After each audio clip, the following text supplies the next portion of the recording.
Well, guys, I just came home from The Rise of Skywalker, my first viewing, and I gotta say, I fucking hated it. Just kidding, I actually liked it a lot.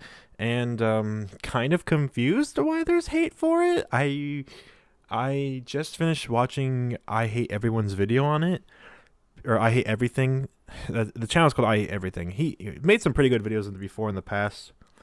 In this video, he kind of re-explained that he doesn't really like 7 and 8 as much as he used to. And I mean, that's all fine. And his reasons for not liking 9 actually were things I agreed with. In fact, they were things I thought of while watching it. But the difference being is that I really, really enjoyed it to the point where I think 9 might be my favorite of the Disney sequels.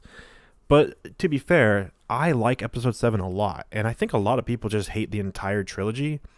And what happened is, I think 7 was really successful, and a lot of people didn't really say they hated it. Most people just said it was basically just a remake of the original, and that opinion was prevalent. It was there, but it was always quieter than the very loud fans of loving it.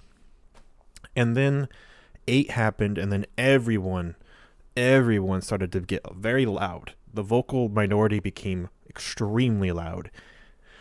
And I would meet so many people in real life who would just say they liked 7 and 8.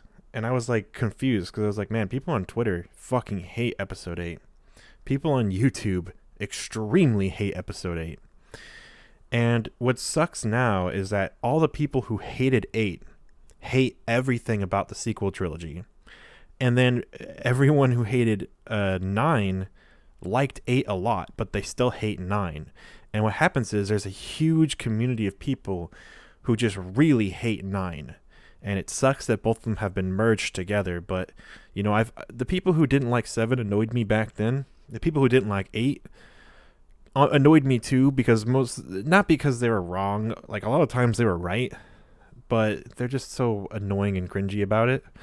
But I mean, I have to agree with. I have some complaints with 8 myself.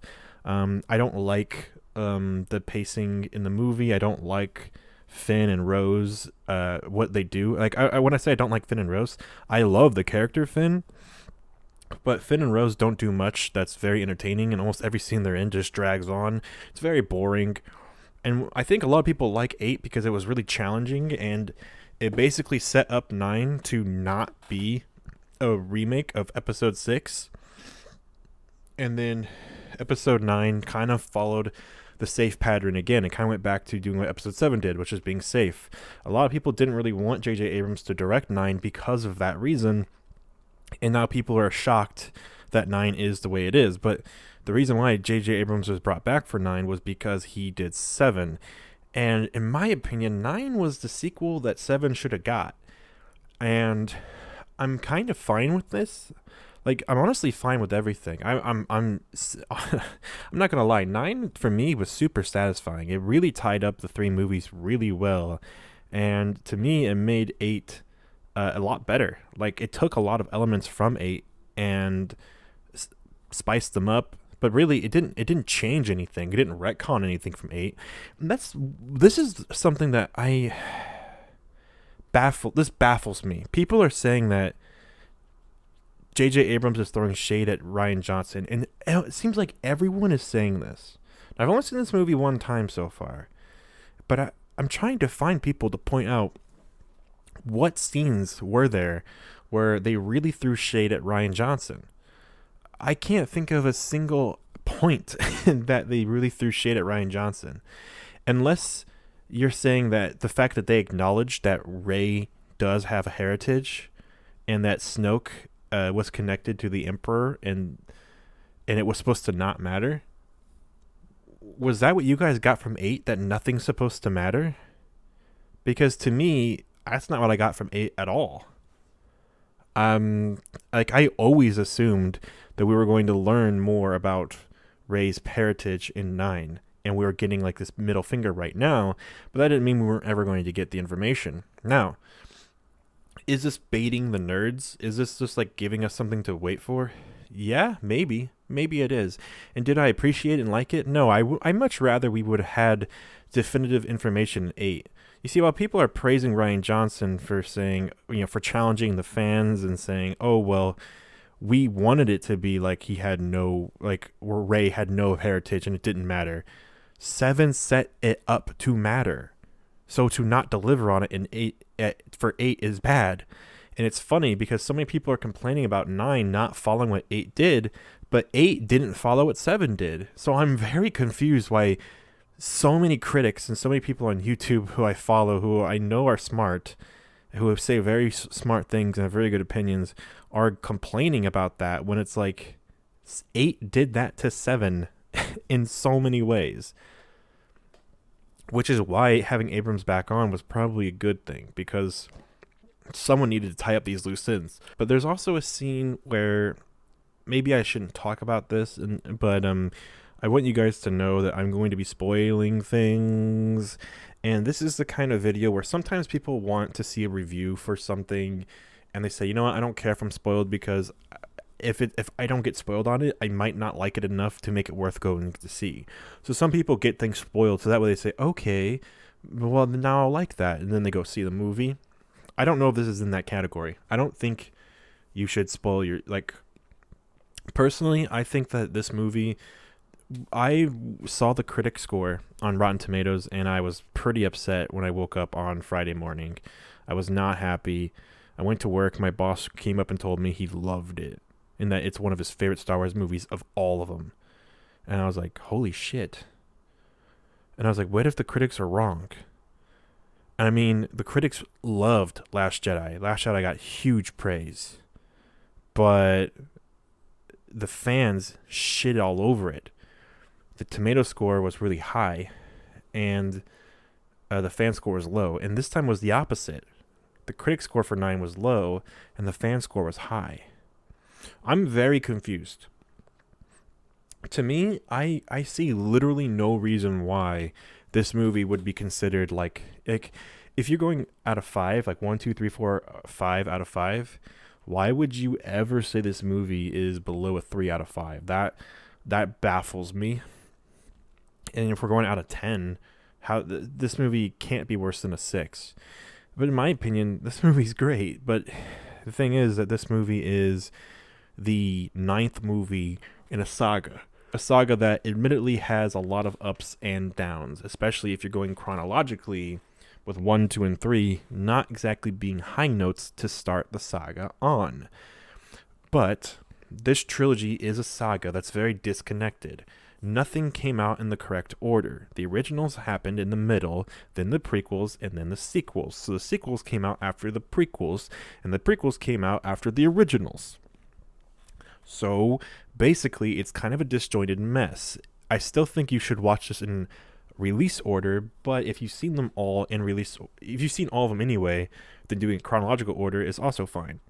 And either way, it's fun to marathon the Star Wars movies. And I mean, again, how I don't like 8 that much, but I think it's better than the prequel movies. But the thing about 8 is that it has a lot of really good ideas and a lot of amazingly done scenes. It's just that when I see Rian Johnson say, oh, this happens because you thought that Kylo was going to tell Rey a big reveal, but it wasn't going to be that. And then that's the opposite of what you thought you were going to get, and that's why people got really mad. And it's like, now people are really mad that there is reveals in 9, but it's like, guys, it's like, guys, that's not a problem. Like, I don't understand. Like, to me, at the end of 8, it still felt kind of weird and empty. There's a lot of unanswered questions, and even more questions now. 9 didn't even tie up every loose end from 8, but it tied up some really, really important loose ends to the point where the ones that did happen in 8 didn't really matter that much. So now that we're almost 10 minutes in, I'm assuming that you are either asleep or you're watching this because you want to keep watching this. So I'm going to go ahead and say spoilers. So, spoilers, okay? Spoiler warning. There is a scene that I think most people kind of predicted. So even if you don't want to be spoiled, I'm not going to spoil much. But even if you don't want to be spoiled, the fact that Luke talks in the trailer, I think kind of gives things away a little bit.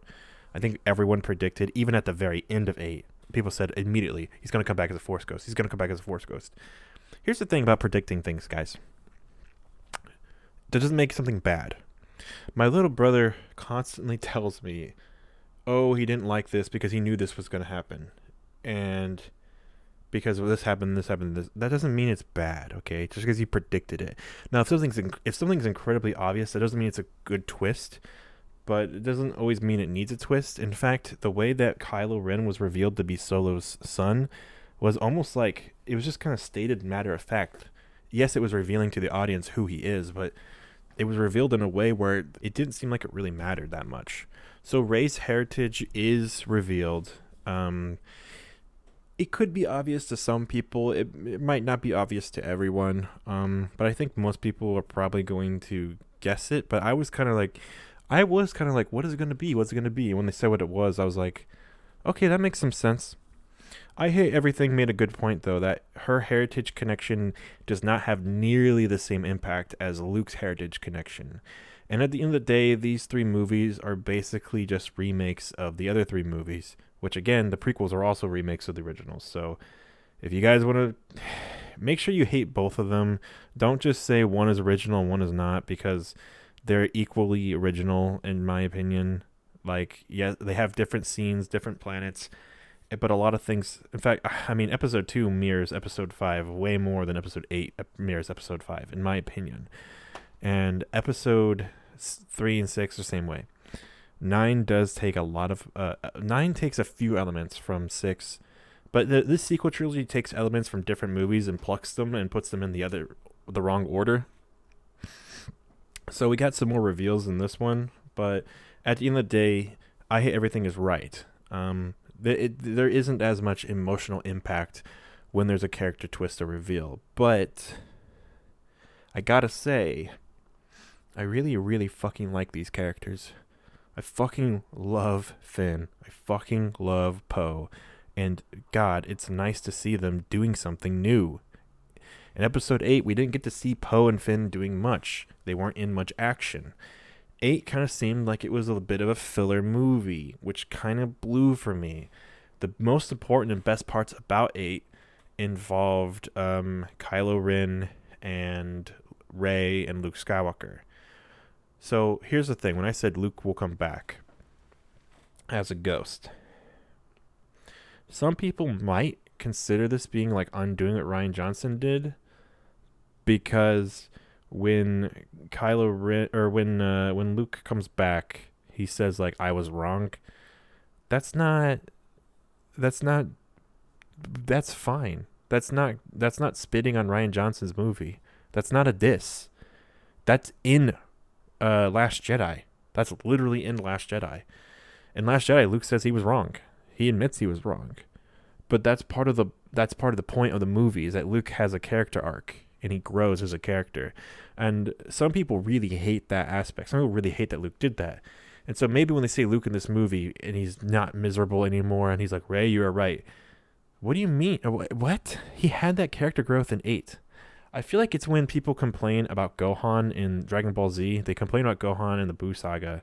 And they complain about Gohan in the Buu Saga because Gohan, he didn't train, he didn't stay strong, he's not as cool like Teen Gohan did. And it's like, no, don't, you fucking idiots. Teen Gohan, that was his that was his character growth moment. He had his huge big moment that the whole series was leading up to.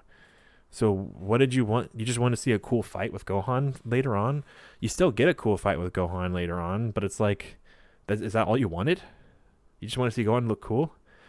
Part of the Buu Saga is it's using Gohan as a plot device, because Gohan being a lot weaker is part of what triggers Vegeta and getting really mad, and it's part of why he signs up to become Majin Vegeta. And so for people who don't get that, it's like, what are you guys like? Are you just that dense? Like, what do you like? So it's like, it's weird when people are like, why would Luke be? The same thing happened with Vegeta too. In Resurrection of F, people got like really mad that Vegeta didn't care that he was fighting Frieza. And it's like, Vegeta doesn't care that he's fighting Frieza. Like, people are like, oh, Frieza tortured him his whole life. Vegeta should be a crybaby and sad about it. No. Why would Vegeta ever do that? Vegeta, much like Gohan, had his character growing moment in the Buu saga. And people are like complaining that Vegeta has more concerns with fighting Goku than he does with Frieza. Why would he care about fighting Frieza? Like, that's the thing. Like, questions enter people's brains that don't enter mine, because I'm like examining the characters and I'm like, no, but why would? But Vegeta's, he literally already had this character growing moment on with the Buu saga.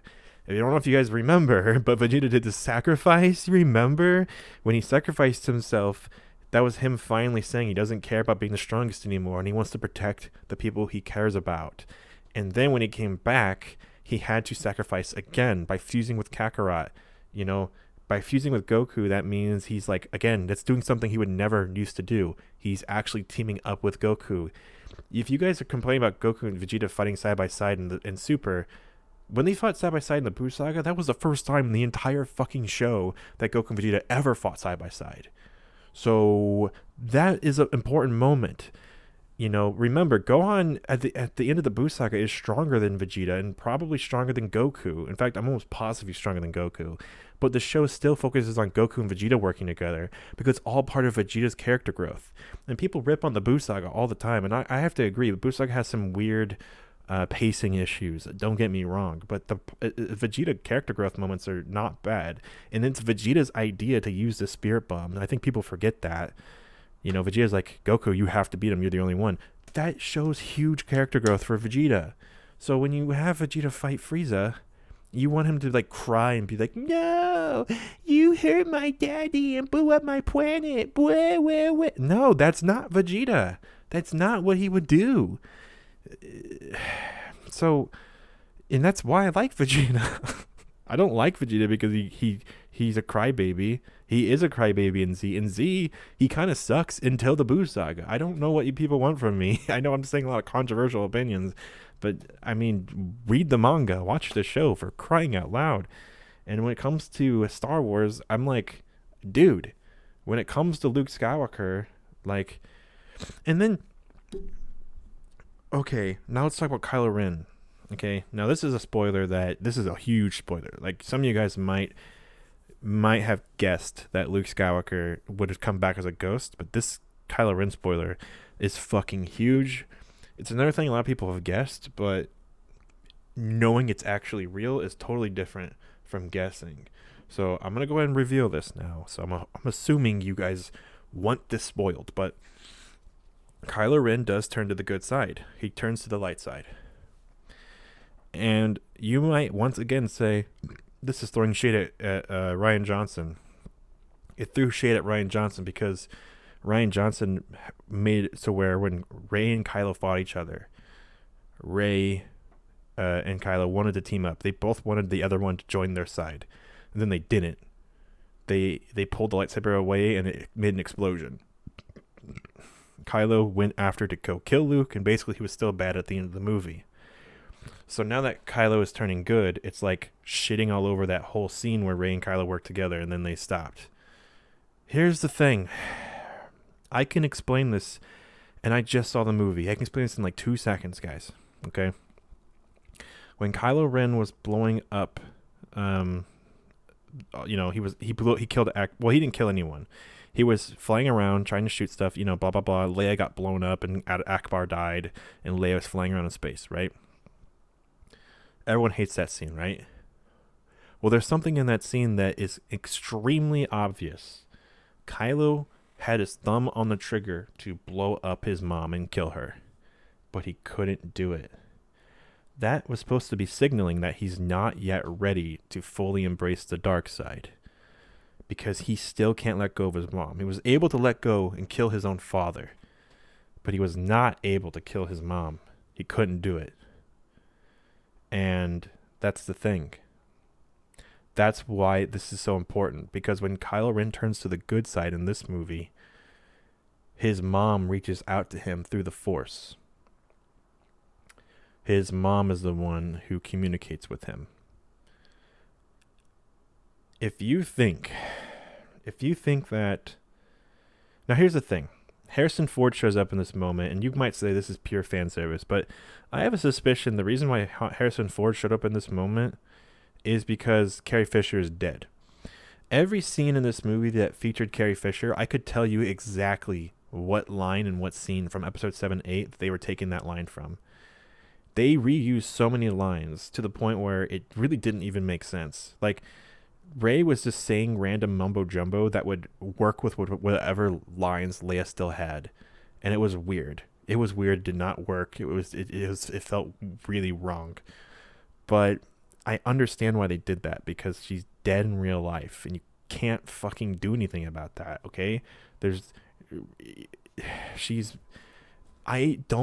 I'm not mad at Rian Johnson for killing her for not killing her in episode 8. That would have been in such poor taste if she died in 8, but also Rian Johnson left her alive. He did a fake out where she died, but then turned out she wasn't dead. And I'm glad, because I definitely didn't want her to die after she died in real life. That would have been really fucking sad. But I knew she probably was going to die in this movie. And I wasn't, which is, again, sorry, spoiler. But the way she died was to communicate with her son. And you know what? That's probably what they were going to do originally anyway. And so, again, I want to say that the reason why Harrison Ford shows up is because they probably would have used Carrie Fisher if they could, but they couldn't. So they got Harrison Ford back, and that's probably part of why he even came back. Also because they probably paid him like way a whole bunch. They probably paid him just as much as he got paid for episode 7, and he didn't even have to do anything. He just had to do like a few little lines here, right there, and then it was over. I liked that scene a lot. I liked the Kylo Ren turn a lot. I know some people. I saw a video on Twitter of these people were screaming and groaning, watching a clip of the Rise of Skywalker at the very end of the movie, and they were all groaning so loudly. I'm so happy people aren't like this when I go to see the movies. I would have yelled, "Shut the fuck up," the first time I heard a groan. That is so annoying. Stop trying to influence other people's opinions just to justify your own, okay? If I want to enjoy a movie, then let me. And you're literally ruining my experience by being a fucking obnoxious asshole. When the movie ended for me, the whole theater fucking clapped, okay? So don't go around saying, "Oh, everyone hates this movie." Blah, blah, blah. You are such obnoxious fucking nerds. It's so annoying. And this goes for people who hate episode 8 as well. People who watch every Star Wars movie and just hate them all. What the fuck are you doing, you losers? Stop doing this. Now, watching them at home out of curiosity, that's one thing. I did that with Sword Art Online, and I ended up liking a lot of aspects of Sword Art Online and then hating a lot of the rest. But that's the difference, is that I was watching Sword Art Online on Netflix, which I already pay for because Netflix is a service that's worth my money because it provides so many other shows and movies that I actually do enjoy. So I will watch something shitty because I already have access to it because I'm paying for it. So why wouldn't I? So if you have access to Disney Plus, you probably have access to a lot of Star Wars movies.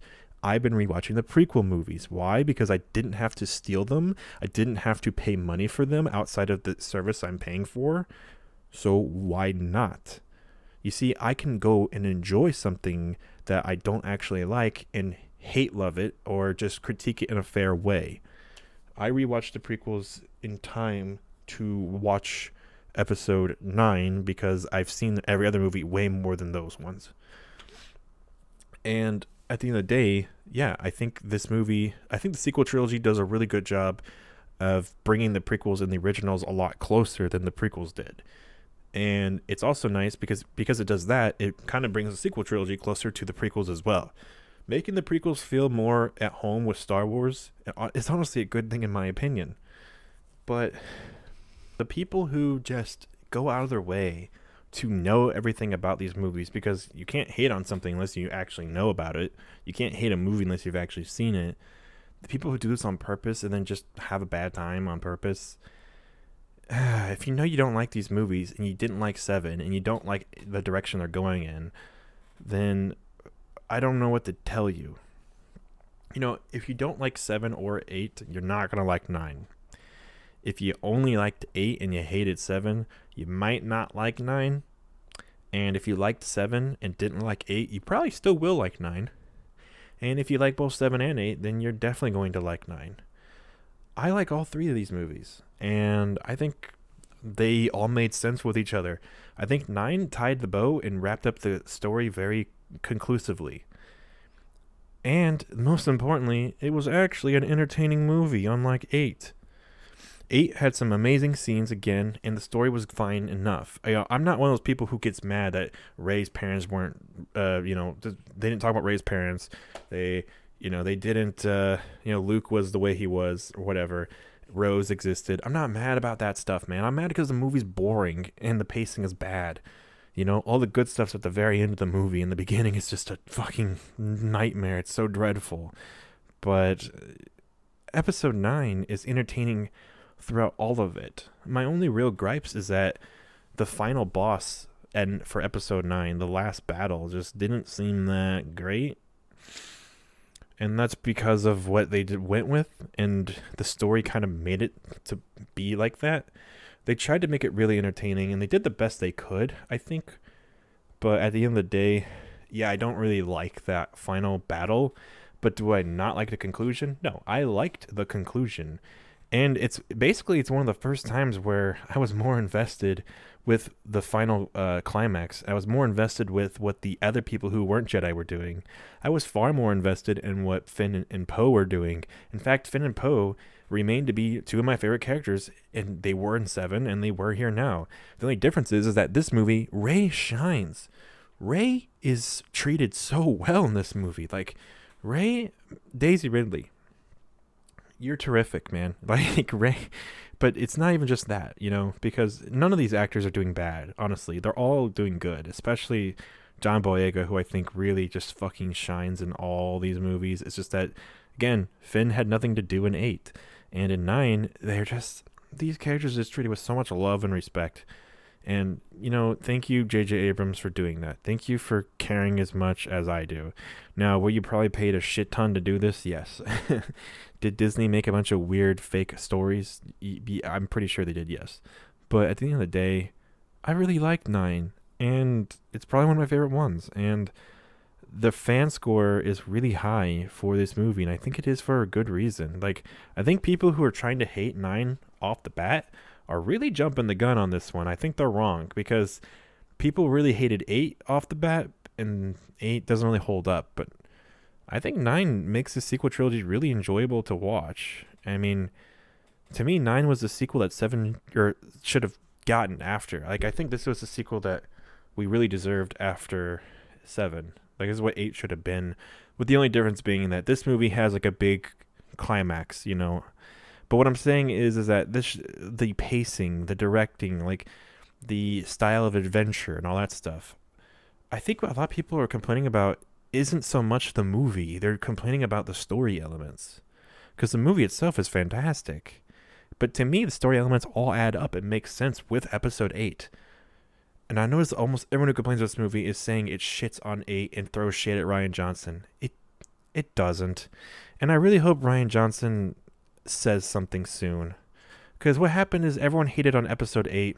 And they're all saying Mark Hamill didn't like it. Mark Hamill didn't like it. And then Mark Hamill made a statement saying, no. I did like it. I was just saying I was confused at first.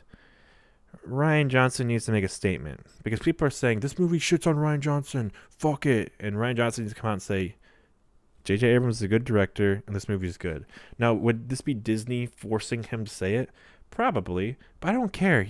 Stupid people are fucking dumb as shit, and they need Rian Johnson to fucking say this shit for them, because, goddamn, when 8 got, oh my god, people are saying that 9 is doing what it's doing because 8 got the reaction it got. You people were not paying attention when 7 got the reaction it got, because in my opinion, when 8 came out, we were all saying that Rian Johnson reversed everything that J.J. Abrams did, and that literally, my friend told me that toxic masculinity was the problem because Rian Johnson thought he could outdo J.J. Abrams and was being competitive with him or something like that. And now people are acting like J.J. Abrams was the one who drew First Blood. It's crazy. People People literally complained that episode 7 was too similar to the original trilogy. And then 8 literally took episode 5 and did opposite of everything and put in complete reverse to say, no, it's not the same. It's not the same. It's different. And now people are complaining that 9 is too different from 8 because of the fan reaction. 8 was different from 7 because of the fan reaction, you fucking numbskulls. Like, seriously? Like, where were you? And the funny thing is to me, I literally think that 9 took 8, made it make sense with everything involving 7 and this new sequel. Abrams paid really... Okay, no, for real. No, I'm actually mad now. People who are saying that Rian Johnson was shit on in this movie, you're fucking stupid.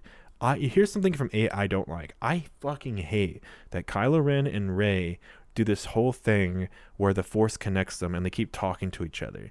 Yes, it led to some funny scenes like shirtless Kylo Ren, which, no, if you think that's a bad scene, you're dumb. Yes, it might be a meme and it's funny and goofy, but that's okay sometimes. That doesn't mean it's fucking bad, okay? I actually love it. I love that she saw Kylo Ren shirtless like it's a fucking anime. I love that. So another thing is that they do this whole mind thing with each other all throughout episode 9. And I was like, damn, callbacks to 8. How can you say this movie doesn't respect Rian Johnson? Like, what? It baffles me. It baffles me, guys. So I don't know what to say other than I really like this movie. So I'm going to conclude this here because I want to play Halo with my friend. So I'm going to end this video right here, right now. I liked episode 9. And my review for it, if I had to give it a number score, it's not perfect. It's definitely not perfect, okay? It's got some weird editing choices. It's got some weird issues with Princess Leia. Again, I think the final climax could have been done way better, but for it to be way better would have probably required a completely different scenario. Some people are mad about Palpatine coming back. Shut up. Like, I don't know. I think it tied the story somewhat together well. It does, in my opinion, again, feel a little bit rushed. Like, did Rey need to be Palpatine's grandchild or anything like that? I don't know. Maybe they could have done something better, okay? But at the end of the day, the movie's super enjoyable and fun. So I'm going to give it a 8 or maybe a 7 out of 10. I'm going between 7 or 8 out of 10. I'd probably say it's a 7 out of 10. In all good faith, it's probably a 7 out of 10. I'd probably give Star Wars Last Jedi probably be a 5 out of 10. But Force Awakens probably give like an 8 out of 10. You know, these are all pretty good movies. They're all pretty like solid and watchable movies. Whereas the prequels would all be like, I think maybe Revenge of the Sith might be 7 out of 10, and then like episode 1 and 2 are way down there, dude. Episode 1's like a 5 out of 10. Episode 2 is like a 1 out of 10. I think episode 2 is absolutely worthless, dreadful, not even, just so bad and awful. Yet so important and integral to everything Star Wars to the point where you really can't skip it. It's fucking trash. And yeah, so I would say, I don't know, maybe I still like The Force Awakens more, but honestly, I think this movie, because it's such a good sequel to Force Awakens, it makes me kind of like this one more. And in my mind, I can't even tell people which one I like the most between those two, and that's a good thing. But you know what? I'm a nerd. These movies, you know, original Star Wars movies, those original 3, those were made for mainstream appeal, and everyone liked them. And then someday, I think because of all the extended universe stuff, people said Star Wars is for nerds now. And then only nerds liked episode 1, 2, and 3, and only nerds like these Disney sequels. But you know what? I don't care. Maybe I am a nerd, but at the end of the day, it's fucking Star Wars episode 7, episode 8, episode 9. Yeah, I watched 6 fucking movies to get here. Of course I'm a fucking nerd. If you're watching these movies and you don't understand what you're getting yourself into, then maybe you're a fucking idiot. So what do you want me to say? At the end of the day, all I can say is I think 9 tied up things really well, and I liked it a lot. So suck on that one, biatch.